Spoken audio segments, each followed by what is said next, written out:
8월 6일 금요일 아침 기도에 오신 여러분을 환영합니다. 오늘 우리가 함께 나눌 말씀은 이사야 57장 14절에서 21절 말씀입니다. 함께 말씀 읽도록 하겠습니다. 그가 말하기를 도두고 도두어 길을 수축하여 내 백성의 길에서 거치는 것을 제하여 버리라 하리라. 지극히 존귀하며 영원히 거하시며 거룩하다 이름하는 이가 이와 같이 말씀하시되 내가 높고 거룩한 곳에 있으며 또한 통회하고 마음이 겸손한 자와 함께 있나니 이는 겸손한 자의 영을 소생시키며 통회하는 자의 마음을 소생시키려 함이라. 내가 영원히 다투지 아니하며 내가 끊임없이 노하지 아니할 것은 내가 지은 그의 영과 혼이 내 앞에서 피곤할까 함이라. 그의 탐심의 죄악으로 말미암아 내가 노하여 그를 쳤으며 또 내 얼굴을 가리고 노하였으나 그가 아직도 패역하여 자기 마음의 길로 걸어가도다. 내가 그의 길을 보았은즉 그를 고쳐줄 것이라. 그를 인도하며 그와 그를 슬퍼하는 자들에게 위로를 다시 얻게 하리라. 입술의 열매를 창조하는 자 여호와가 말하노라. 먼 데 있는 자에게든지 가까운 데 있는 자에게든지 평강이 있을지어다. 평강이 있을지어다. 내가 그를 고치리라 하셨느니라. 그러나 악인은 평온함을 얻지 못하고 그 물이 진흙과 더러운 것을 늘 솟구쳐내는 요동하는 바다와 같으리라. 내 하나님의 말씀에 악인에게는 평강이 없다 하셨느니라. 아멘. 오늘 본문은 포로기한 공동체를 향한 하나님의 말씀입니다. 조금 더 구체적으로 설명하자면 이 교회에 물들어가는 포로기한 공동체를 향한 하나님의 말씀입니다. 포로 생활이 끝이 나고 하나님의 백성들은 다시 약속의 땅으로 돌아옵니다. 그 땅에 남아있던 하나님의 백성들과 포로에서 돌아온 하나님의 백성들은 다시금 공동체를 이루어 살아갑니다. 하지만 그 공동체의 삶은 결코 쉽지만은 않았습니다. 포로 해방이라는 놀라운 역사가 일어났지만 그래서 더 이상의 문제와 걱정은 없을 것만 같았지만 그렇지 않은 것입니다. 포로기한 공동체, 포로 생활을 끝낸 하나님의 백성들이 이 교회에 물들기 시작했습니다. 그 결과 포로기한 공동체는 이 교회에 물든 자들과 이 교회에 물들었다 돌이켜 회개하는 자들, 그리고 이 교회에 물든 자들을 보며 안타까워하는 자들, 이들 모두가 뒤섞여 혼란과 고통의 시간을 보내고 있었습니다. 이때 하나님의 말씀이 선포됩니다. 그것이 바로 오늘 본문의 내용입니다. 14절부터 보겠습니다. 그가 말하기를 도두고 도두어 길을 수축하여 내 백성의 길에서 거치는 것을 제하여 버리라 하리라. 하나님께서는 큰 길을 만들라고 명령하십니다. 이 큰 길은 하나님의 백성들을 위한 길로 그 길 위에 거치는 것, 장애물을 모두 없애라고 명하십니다. 하나님의 백성들이 걷는 길은 말 그대로 탄탄대로입니다. 잘 포장된 도로이고 길 위에는 어떤 장애물도 없습니다. 하나님께서는 하나님의 백성들을 위해 이 길을 명령하여 준비하시고 또한 그 길을 걸어가길 원하십니다. 이어서 자신의 백성들을 위해 길을 예비하신 하나님은 자신이 어떤 존재인지 설명하십니다. 15절입니다. 지극히 존귀하며 영원히 거하시며 거룩하다 이름하는 이가 이와 같이 말씀하시되 내가 높고 거룩한 곳에 있으며 또한 통회하고 마음이 겸손한 자와 함께 있나니 이는 겸손한 자의 영을 소생시키며 통회하는 자의 마음을 소생시키려 함이라. 하나님께서는 자신을 총 3가지로 설명하십니다.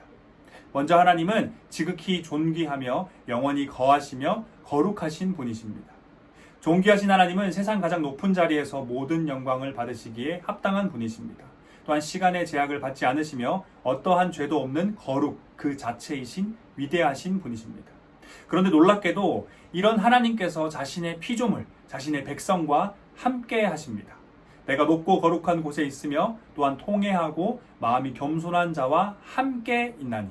조금 전에 살펴봤듯이 하나님은 높고 거룩한 곳에 계신 분이십니다. 그런데 그런 하나님께서 자신의 피조물, 자신의 백성들과 함께 하신다고 말씀하십니다. 하나님께서 함께 하고자 하시는 백성들은 통회하고 마음이 겸손한 백성들입니다. 다시 말해 하나님은 높고 거룩한 곳에 계시지만 하나님 앞에서 회개하고 돌이키는 심령이 가난한 자들과 함께 하시는 분입니다. 그리고 하나님께서는 통회하고 마음이 겸손한 자들과 함께 계시기만 한 것이 아닙니다. 겸손한 자의 영을 소생시키며 통회하는 자의 마음을 소생시키려 함이라. 하나님께서는 높고 거룩한 곳에 계시지만 통회하고 겸손한 자들과 함께 계시며 또한 그들의 영을 소생시키시는 분이십니다. 설교를 시작하며 오늘 본문 말씀의 대상이 되는 이 교회에 물들어가고 있는 포로기한 공동체에는 다양한 상황의 사람들이 있다고 말씀드렸습니다. 이교에 물든 자들, 이교에 물들었다 돌이켜 회개하는 자들, 그리고 이교에 물든 자들을 보며 안타까워하는 자들. 15절 말씀은 하나님이 어떤 분이신지를 설명하는 말씀인 동시에 이교에 물들었다 돌이켜 회개하는 자들을 향한 말씀입니다. 그리고 이어지는 16절부터 19절까지의 말씀은 이교에 물든 자들과 이교에 물든 자들을 바라보며 안타까워하는 자들을 향한 말씀이라고 할 수 있습니다. 16절입니다. 내가 영원히 다투지 아니하며 내가 끊임없이 노하지 아니할 것은 내가 지은 그의 영과 혼이 내 앞에서 피곤할까 함이라. 하나님께서 누군가와 다투시고 누군가에게 노하고 계십니다. 그리고 그 결과 그 누군가는 피곤한 상태가 됩니다.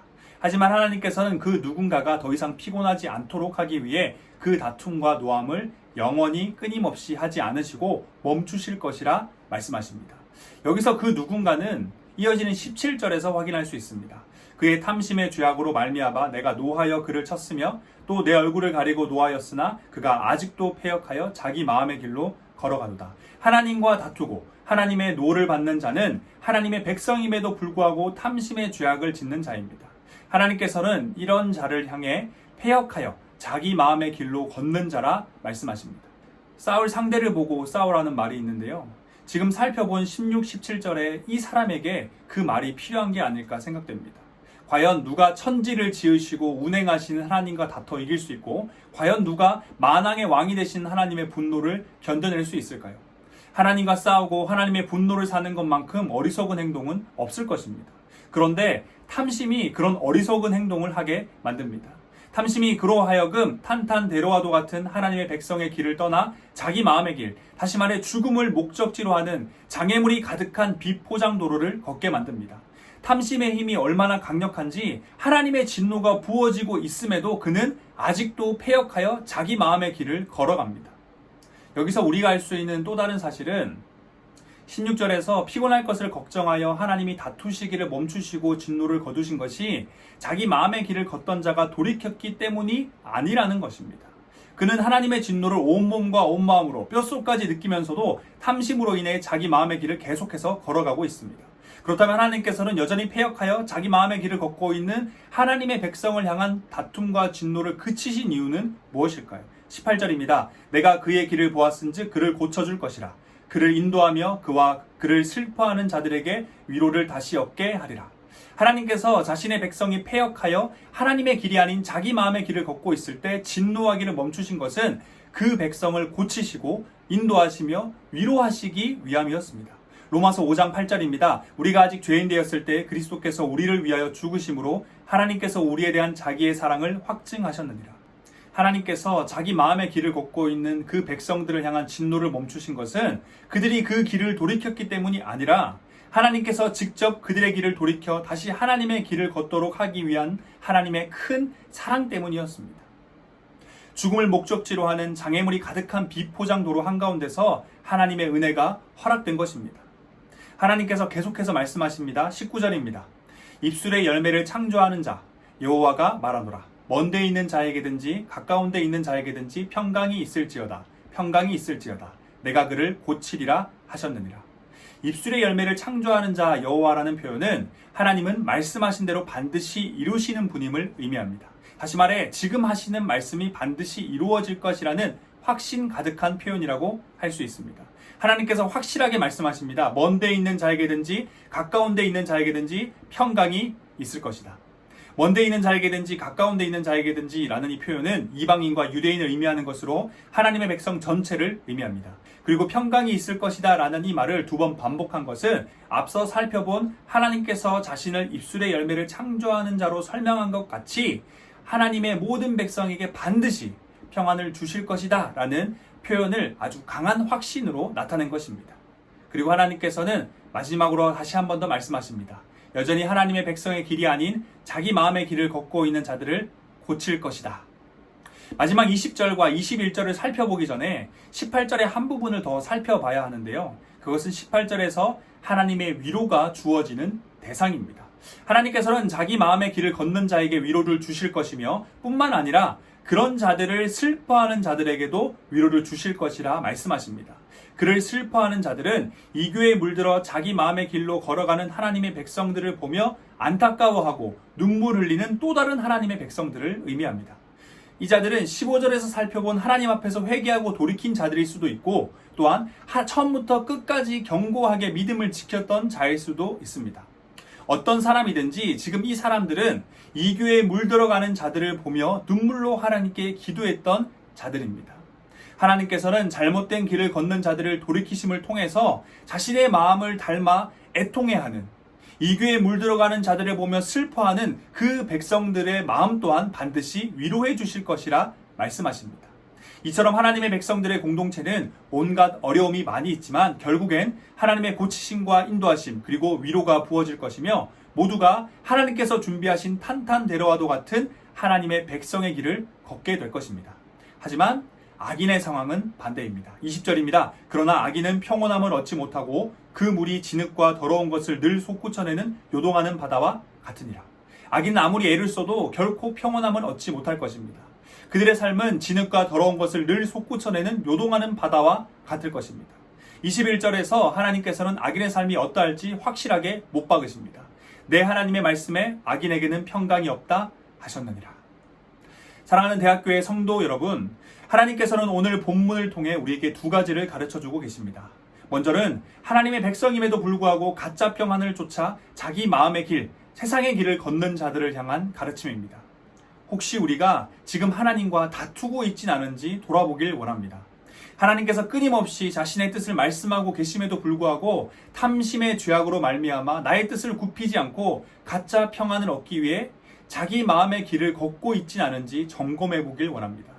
탐심의 힘은 아주 강력해서 하나님의 경고의 말씀을 모두 무시하게 만듭니다. 목적지가 죽음이라는 표지판이 곳곳에 세워져 있는데도 그 길을 달려가게 만듭니다. 그것도 열심을 다해 달려가게 만듭니다. 한 목사님께서는 세상이 주는 평안은 진통제와도 같다라고 하십니다.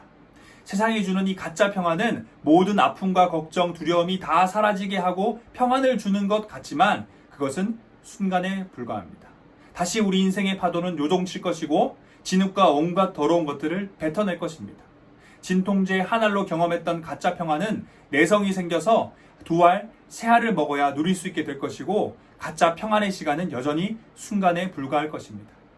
하지만 하나님께서는 진짜 평안을 주실 것입니다. 진통제가 아닌 수술을 통해서 우리 인생으로 하여금 평안을 누리지 못하게 만드는 그 문제 자체를 없애주실 것입니다. 하나님께서 포로의 삶의 아픔과 고통을 위로해주고 덜어주시는 것이 아니라 포로의 삶 자체를 끝내셨던 것처럼 우리에게 진정한 평안을 가져다 주시는 것입니다. 혹시 평안을 얻기 위해 하나님을 떠나 세상의 것들 앞에서 기웃거리고 있다면 고쳐주겠다, 인도하겠다, 그리고 진짜 평안을 주겠다 하시는 그 하나님의 손을 잡고 이 시간 그 길에서 돌이키길 원합니다. 악에게는 결코 평안이 없습니다. 하지만 하나님의 백성들에게는 반드시 평안이 있을 것입니다. 오늘 본문을 통한 하나님의 두 번째 가르침은 믿음의 공동체는 하나님의 마음을 닮아 서로를 돌아보며 기도해야 한다는 것입니다. 혹시 우리 공동체 가운데 하나님의 백성의 길을 걷지 않고 자기 마음의 길을 걸으며 세상 속 가짜 평안을 쫓는 성도들은 없는지 돌아볼 수 있어야 합니다. 그리고 만약 그런 자들이 있다면 정죄하고 비난하는 것이 아니라 하나님의 마음을 닮아 그들을 위해 기도하며 그 길을 돌이킬 수 있도록 힘써야 합니다. 히브리서 3장 13절 14절입니다. 오직 오늘이라 일컫는 동안에 매일 피차 권면하여 너희 중에 누구든지 죄의 유혹으로 완고하게 되지 않도록 하라. 우리가 시작할 때에 확신한 것을 끝까지 견고히 잡고 있으면 그리스도와 함께 참여한 자가 되리라. 하나님께서는 자기 마음의 길을 걷는 자들을 돌이키심을 통해서 자신의 마음을 닮아 애통함으로 기도하고 있는 그 성도들을 위로하실 것이라 말씀하십니다. 가짜 평안을 쫓다가 슬픔 가운데 빠진 자들을 위로하시고 또 그런 자들을 위해 슬픔으로 기도하는 자들을 위로하실 것입니다. 그래서 하나님께서는 믿음의 공동체 전체에 하나님의 위로를 가득 채우실 것입니다. 또한 공동체 구성원 모두가 기쁨으로 평안을 누리도록 만드실 것입니다. 성도 여러분, 우리는 대학교의 공동체로 하나님께 부름을 받았습니다. 우리 가운데 날마다 하나님의 위로가 있고 하나님의 평안이 가득하길 소망합니다. 코로나19가 만든 비대면 시대로 인해 우리 공동체가 서로를 돌아보며 피차 권면하는 것이 이전보다 어려워졌습니다. 하지만 그럼에도 불구하고 우리는 더욱 힘써 하나님의 뜻에 순종해야만 합니다. 세상 속 가짜 평안을 줬다가 진흙과 온갖 더러운 것들이 솟구쳐 오르는 요동치는 바다 한가운데서 절망하고 있는 성도들은 없는지 서로를 돌아볼 수 있어야 합니다. 그리고 하나님의 마음을 닮아 서로를 위해 기도하며 섬길 수 있어야 합니다. 그때 우리 대학교의 공동체 가운데 세상이 줄 수 없는 위로가 채워질 것이고 세상 그 어디에도 없는 진정한 평안이 넘쳐날 것입니다.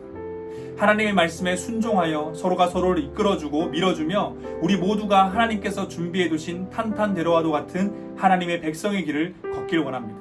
세상 그 어디에도 진정한 평안은 없습니다. 진흙과 온갖 더러운 것들이 솟구쳐 오르는 요동치는 바다를 떠납시다. 돌이키라 말씀하신 하나님의 요청에 응답하길 원합니다. 하나님의 마음을 닮은 서로를 향한 권면과 기도는 탐심의 강력한 힘을 이겨내게 할 것입니다. 우리 모두 진짜 평안을 누립시다. 세상 그 어디에도 없는 진짜 평안을 주시는 하나님을 찬양합니다. 다 함께 기도하겠습니다. 우리의 창조자 구원자 되신 하나님, 주님의 이름을 찬양합니다. 오늘도 어김없이 우리에게 새 생명 주심에 감사드립니다.